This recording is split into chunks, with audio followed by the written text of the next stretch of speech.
तो देखिए आज हम कठोपनिषद का प्रथम अध्याय प्रथम बलि के अगले श्लोकों का अध्यापन करेंगे। तो पहले हमने श्लोक 12 तक पढ़ा दिए थे, अब हम अगले श्लोकों का अध्ययन करेंगे। तो सबसे पहले इसके वृत्तांत के बारे में जान लेते हैं। तो कहाँ पर ये अपना प्रसंग चल रहा था। तो जब वह बालक नचिकेता जब वह अपने पिता को यानी जो वासरवाक ऋषि वासरवस थे अपने पिता को वो यज्ञ में उन बूढ़ी गाय को दान देते हुए देखते हैं तो उनके हृदय के अंतर्गत एक ज्योति प्रकट कर होती है, एक श्रद्धा का आवेश होता है। तो वो सब समझ जाते हैं कि इस प्रकार की अगर स्थिति रही तो मेरे पिता किसी प्रकार से मोक्ष को प्राप्त नहीं होंगे। तो उसने सोचा कि भाई जब इस प्रकार के सर्ववेद यज्ञ में सब कुछ देना होता है तो वो पिताजी मुझे भी दान में देंगे। तो तब उन्होंने इस प्रकार की बात को सोचा तो उन्होंने अपने पिता से कहा कि पिताजी आप मुझे किसको दान में देंगे।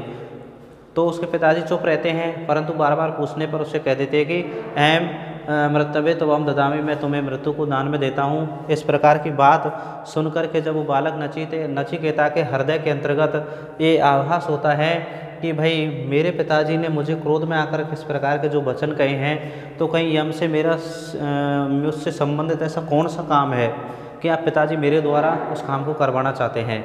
तो इस प्रकार की बात सोचकर के वो अपने पिताजी की आज्ञा प्राप्त करके बाद में वहाँ पर यमराज के पास जाते हैं। और यमराज के पास जाते हैं तो वहाँ पर उनको द्वार बंद होता है और द्वार बंद होने के पश्चात वहाँ पर कोई नहीं, मतलब वो 3 दिन तक वहाँ पर बैठे रहते हैं। वहाँ पर यमराज नहीं थे। जब 3 दिन के पश्चात यमराज वहाँ पर आते हैं तो यमराज अपनी पत्नी से पूछते हैं कि ये बालक कितने दिन से बैठा है। तो वो पूछते कि महाराज ये आपकी प्रतीक्षा में 3 दिन से बैठा हुआ है और हमारे द्वारा अन्न जल भोजन ग्रहण करने पर भी उसने कोई भी चीज़ ग्रहण नहीं की। उन्होंने कहा कि जब तक यम नहीं आएंगे तब तक मैं भोजन ग्रहण नहीं करूँगा। तो वहाँ पर उनको कहते हैं वो यम कि भाई इस प्रकार से जो अतिथि ब्राह्मण ही अग्नि के रूप में घरों में आते हैं तो अगर उनका आदर सत्कार नहीं होता तो वो संपूर्ण पुण्यों को नष्ट करके चले जाते हैं और पाप दे करके चले जाते हैं। तो इस प्रकार से जब वो कहते हैं तो उनको सोचते हैं कि यम की पत्नी से कहते हैं कि मुझे इनके 3 दिवस के बदले मुझे 3 वरदान देने होंगे। इस प्रकार से वो जब यमराज उस बालक नचिकेता को 3 वरदान देता है तो पहले वरदान के रूप में उसने अपने पिता के क्रोध की शांति अर्थात पिता की प्रसन्नता मांग ली कि भाई मैं जब दोबारा मृत्युलोक में जाऊं तो मेरे पिताजी मुझे प्रसन्न होकर के पहचाने और मुझे खुशी से अपने पास रखें और कभी क्रोध ना करें। तो इस प्रकार से वरदान जो पहला वरदान उनको मांग लिया। अब दूसरे वरदान की बारी आती है कि वो बालक नचिकेता है यम से अर्थात मृत्यु के देवता यमराज से कहता है कि हे महाराज आप उस स्वर्ग को प्राप्त कराने वाली जो अग्नि विद्या है, जो हवन विद्या है, उसके आप अधिष्ठाता हो, ज्ञाता हो। मैं आपसे उस चीज़ के बारे में जानना चाहता हूँ। तो ये दूसरे वरदान के रूप में मांग लेता है। इस प्रकार से बन के श्लोकों में आगे बढ़ते हैं। तो देखिए श्लोक नंबर 13। से त्वम अग्नि स्वर्गयम अध्येसी मृत्यु प्रब्रूहि त्वम श्रद्धदना मह्यम स्वर्गलोकामृत तत्वम भजंत एतत् द्वितीयेन वरं वृणे। यानी इस श्लोक के अंतर्गत बताया गया है कि वो बालक नचिकेता यम से दूसरे वरदान के रूप में अग्नि विद्या को या उनकी अग्नि विद्या का ज्ञान मांगता है। तो देखिए किस प्रकार से। स माने वह, तुम माने तुम, ये यहाँ पर यमराज के लिए आया है। अग्नि माने अग्नि को, स्वर्ग माने जो स्वर्ग को दिलाने वाली है, अध्येसी माने जानते हो, मृत्यु माने हे मृत्यु के देवता। यानी हे मृत्यु के देवता यमराज तुम उस स्वर्ग को प्राप्त कराने वाली उस अग्नि विद्या के बारे में, हवन विद्या के बारे में जानते हो।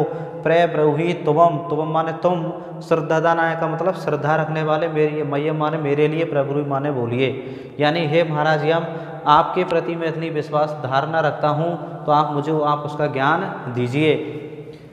स्वर्ग लोका अमृतत्वम भजंतम, क्योंकि जो स्वर्ग के लोक हैं अमृतत्वम भजंतम, स्वर्ग लोक में अमरता को प्राप्त हो जाते हैं और सर्व सुख संपन्न जीवन का भोग करते हैं। इसलिए हे महाराज आप मुझे उस अग्नि विद्या के बारे में बताइए। एतत् द्वितीयेन वरं वरेण, यानी दूसरे वरदान के रूप में मैं आपसे अग्नि विद्या का ज्ञान मांगता हूँ। इस प्रकार से तो देखिए उन्होंने अपना दूसरा वरदान मांग लिया है अग्नि विद्या का, यानी वो अग्नि विद्या है जो स्वर्ग का साधनभूत विद्या है। इस प्रकार के उन्होंने दूसरा वरदान मांग लिया। अब हम आगे देखते हैं अगले श्लोक में। प्रेते ब्रवीमि तदुमे निबोध स्वर्गमग्निं नचिकेते प्रजानन अनंतलोकामप्तिमतो प्रतिष्ठाम विद्धि त्वमेतम निहितम गुहायाम। यानी जब वो बालक नचिकेता उस महाराज यम से मृत्यु के देवता यमराज से जब दूसरे वरदान के रूप में उस अग्नि विद्या के बारे में ज्ञान मांगता है तो वह महाराज यम उसको ज्ञान प्रदान कर देते हैं। तो किस प्रकार से वो कहते हैं, देखिए, प्रे माने प्रकृष्टि उपसर्ग है, ते माने तुम्हारे लिए, ब्रवीमि माने बोलता हूँ, तत् माने उसे, निबोध माने अच्छी तरह से जानो। यहाँ मे शब्द है, ये मेरे लिए अर्थ है। तो यहाँ पर इसका संबंध हम यमराज से जोड़ते हैं कि यमराज मेरे लिए, कहने का मतलब यमराज उससे कहता है कि हे पुत्र, मैंने इस विद्या का ज्ञान अन्य लोगों को भी प्रदान किया, परंतु इस विद्या का ज्ञान कोई भी उचित रूप से ग्रहण नहीं कर पाया, और मैं आपको इस विद्या का ज्ञान इसलिए दे रहा हूँ कि आप इसके लिए उपयुक्त पात्र हैं, इसलिए तुम मेरे लिए इस विद्या को ग्रहण कर लीजिए। स्वर्गयम अग्नि माने जो स्वर्ग को प्राप्त कराने वाली अग्नि है, नचिकेता माने नचिकेता, प्रजानन माने जानने वाला। यानी हे नचिकेता, इस अग्नि विद्या को, स्वर्ग में अग्नि यानी स्वर्ग की जो अग्नि प्राप्त कराने वाली जो अग्नि विद्या है, इसको भली भांति जानने वाला मैं तुमको ठीक तरह से बताता हूँ, इसको धारण कीजिए। अनंत लोकाप्ति अथ प्रतिष्ठाम, यानी अनंत लोकों की प्राप्त कराने वाली, स्वर्ग लोक को प्राप्त कराने वाली और प्रतिष्ठा को दिलाने वाली इस विद्या को तुम माने तुम, एतम माने इस, तुम माने इस विद्या को तुम निहितम गुहायाम विद्धि, अपने हृदय की गुफा में स्थित समझो, अर्थात विद्वानों की बुद्धि में स्थित समझो। कहने का मतलब जब वो बालक नचिकेता इस प्रकार का ज्ञान मांगता है तो उपयुक्त पात्र समझते हुए महाराज यम उनको वो ज्ञान प्रदान कर देते हैं और कहते हैं कि आप अपने इस ज्ञान को अपने हृदय की गुहा में स्थित जानिए, अर्थात उसका आप अभ्यास कीजिए। इस प्रकार से वो कह देते हैं।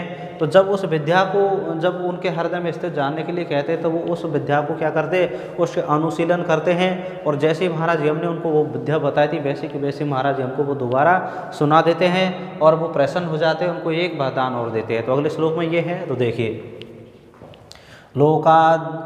लोकादिमग्नि तमुवाच तस्मै या इष्टिका यावतीर्वा यथा वा से चापि तत् प्रत्यबदत् यथोक्तम अथ अश्य मृतु पुनरेवः तुष्टः। तो देखिए, जब उस महाराज यम ने उस नचिकेता के लिए उस अग्नि विद्या का ज्ञान भली भांति दिया तो यह नचिकेता ने भी उस ज्ञान को भली भांति याद करके पुनः महाराज यम के सामने प्रकट किया, यानी जैसे का वैसे दोबारा बोल दिया। तो महाराज यम उससे प्रसन्न होते हैं और उनको एक वरदान और देते हैं। लोकादमग्नि का मतलब होता है लोक के प्रथम शरीरधारी, तम माने उसको, उवाच माने बोले, तम अग्नि उस अग्नि के बारे में, उवाच माने बोले, तस्मै माने उस नचिकेता के लिए, यानी लोक के प्रथम शरीरधारी वो मृत्यु के देवता यमराज उस अग्नि विद्या के बारे में तस्मै माने उस नचिकेता से बोले, या इष्टका जो ईंटे, यावती माने जितनी संख्या में, यथा माने जिस प्रकार का स्वरूप। कहने का मतलब अग्नि विद्या का संबंध यहाँ किससे है, हवन विद्या से, और अग्नि को यहाँ पर 3 प्रकार की माना गया है। प्रकार की अग्नि होती है अपन की, उस अग्नि के बारे में भी वो कहते हैं।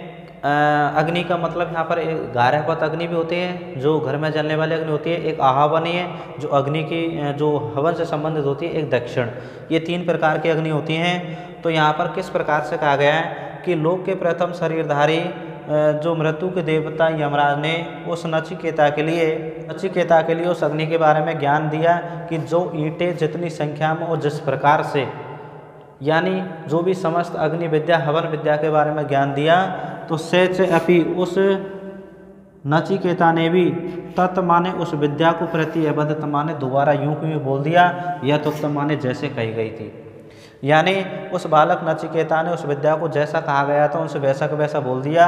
अश्य मृत्यु पुनरेवः तुष्ट, इसके बाद वह मृत्यु के देवता जो यमराज थे पुनः प्रसन्न हो गए।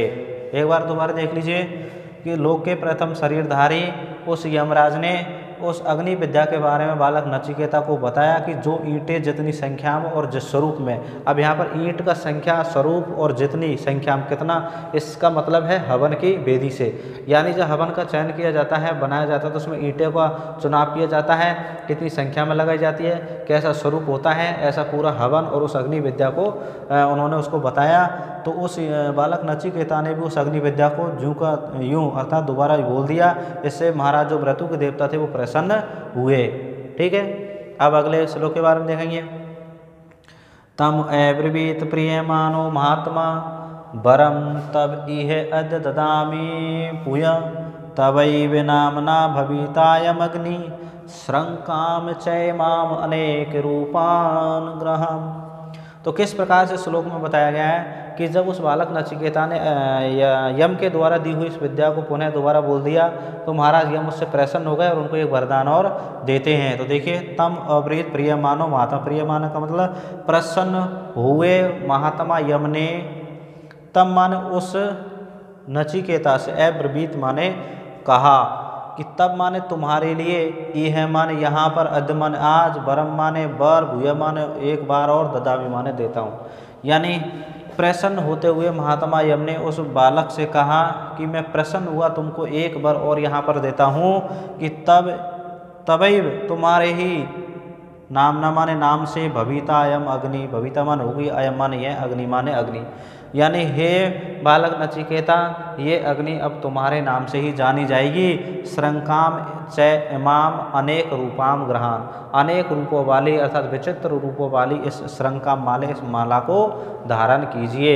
इस प्रकार से इस श्लोक में बताया। अगला देखिए, त्रिनाचिकेत त्रिवीरे वित्त संधिम त्रिकर्म कृतिरते जन्म मृत्यु ब्रह्मयज्ञम देवमीड्यम विदित्वा निश्चायम शांतिमत्यंतमिति। तो देखिए, श्लोक में बताया गया है कि जब कोई भी व्यक्ति इस अग्नि विद्या का ज्ञाता होता है, अग्नि विद्या का अनुष्ठान के अनुसार यज्ञ करता है, तो इन तीनों प्रकार की अग्नियों का अनुष्ठान करता है, तो वह जन्म मृत्यु के बंधन से मुक्त हो जाता है। तो श्लोक में बताया गया कि त्रिनाचिकेत, त्रिनाचिकेत का मतलब तीन प्रकार की अग्नि का चयन करने वाला। तीन प्रकार की अग्नि का मतलब गार्हपत, आह्वानीय और दक्षिण। यानी तीन प्रकार की अग्नि का चयन करने वाला, अर्थात विज्ञान, अनुष्ठान और अध्ययन। यानी जब तीन प्रकार अग्नि विद्या को उन्होंने यम ने उस नचिकेता के लिए ज्ञान दिया, तो उसके बाद में ये भी कहा कि जब हम इसके ज्ञान को प्राप्त तो कर लेते, लेकिन हमें अभ्यास करना भी जरूरी है। और अभ्यास का मतलब है कि हमें इन कहे हुए नियमों के अनुसार यज्ञ करना पड़ता है और कर्म करना पड़ता है, तभी जाकर के अग्नि विद्या सार्थक होती है। तो इस प्रकार से जो विज्ञान, अध्ययन और अनुष्ठान, इन तीन प्रकार की अग्नियों का जो चयन करने वाला, त्रिवीरेव एत संधिम, त्रिवीरेव संधिम का मतलब त्रिवी माने तीनों से। अब तीनों का मतलब यहाँ पर कौन है? माता पिता और आचार्य से, अर्थात और उत्तम श्रेष्ठ जनों से आज्ञा प्राप्त करके त्रिकर्म कृति रीति, तीन कर्म को करने वाला। अब तीन कर्म कौन कौन से हुए यहाँ पर? तीन कर्म हुए जो इज्जा माने इज्जा, अध्ययन और जो उसकी आवृत्ति होती है, अर्थात जो तीन प्रकार की अग्नि का जो चयन करता है उसके अनुसार जो हवन करता है वो त्रिकर्म कृति कहलाता है यहाँ पर। तो एक बार दोबारा देख लिए कि विज्ञान, अध्ययन और अनुष्ठान, तीन प्रकार की अग्नि का चयन करने वाला, अपने माता पिता और आचार्य से आज्ञा प्राप्त करके इज्ज, अध्ययन और यज्ञ को करने वाला जन्म मृत्यु को प्राप्त कर लेता है। ब्रह्म यज्ञम यानी सर्वज्ञ, देव मीडियम स्तुति करने योग्य देवताओं को जान करके निश्चयम शांतिम और उत्तम शांति को भी अत्यंत माने प्राप्त कर लेता है। यानी श्लोक में बताया गया है कि जो विज्ञान, अध्ययन, अनुष्ठान, इन तीनों प्रकार की अग्नि का चयन करने वाला जो ब्राह्मण होता है, अपने माता पिता और आचार्य की आज्ञा प्राप्त करके तीन प्रकार के कर्म करता है, अर्थात यज्ञ, अध्ययन और यज्ञ करता है, वो हमेशा क्या जन्म मृत्यु को प्राप्त कर लेता है, यानी इसके बंधन को मुक्त हो जाता है। और सर्वज्ञ, स्तुति करने योग्य देवताओं और आदि सभी चीज़ों को जानकर वो अत्यंत शांति को भी प्राप्त कर लेता है। ठीक है, अगला श्लोक देखिए, त्रिनाचिकेत त्रयम एतत् विदित्वा यह एवं विद्वान सनुते नाचिकेतम स मृत्यु पाषाण पुरतः प्राणोद्य शोकातिगो मोदते स्वर्गलोके। इस श्लोक में कहा गया है कि वो यमराज उस नचिकेता से कहते हैं कि हे पुत्र नचिकेता, या फिर इस श्लोक के अंतर्गत कहा गया है कि जो उस नाचिकेत अग्नि, नाचिकेतम का मतलब यहाँ पर अब अग्नि से लेंगे, त्रिनाचिकेत माने जो त्रिनाचिकेत, अर्थात 3 प्रकार की अग्नि का चयन करने वाला, यानी 3 प्रकार की अग्नि का चयन करने वाला। त्रयम एतत् विदित्वा, इन तीनों को जान करके, विज्ञान अध्ययन और अनुष्ठान, यानी इन तीनों को जान करके, विद्वान माने जो विद्वान, चिन्नुते माने चयन करता है, नाचिकेत माने अग्नि का, यानी जो त्रिनाचेत अर्थात 3 प्रकार की विद्याओं का चयन करने वाला जो विद्वान इन तीनों को जान करके और अग्नि का चयन करता है अर्थात हवन करता है, स मृत्यु पाषाण पुरतः प्राणोद, वह हमेशा मृत्यु के पासों को प्राणोद माने तोड़ करके, पुरत माने आगे से, यानी वह हमेशा अपने सामने आए हुए मृत्यु के फंदों को भी वो तोड़ देता है और शोक से रहे सो करके स्वर्गलोक में आनंदित रहता है। इस प्रकार से श्लोक में कहा गया है। एक बार और देख लीजिए कि जो त्रिनाचिकेत अर्थात विज्ञान अध्ययन और अनुष्ठान करने वाला जो विद्वान इन तीनों प्रकार की अग्नियों को जान करके जिस अग्नि का चयन करता है, वह मृत्यु और मृत्यु के पासों को ही सामने से तोड़ देता है और शोक से रहित होकर के और हमेशा स्वर्गलोक में आनंदित रहता है। ठीक है, अब हम अगले भाग में अगले श्लोकों का अध्ययन करेंगे, तब तक आप इनको पढ़ते रहिए। ठीक है, धन्यवाद।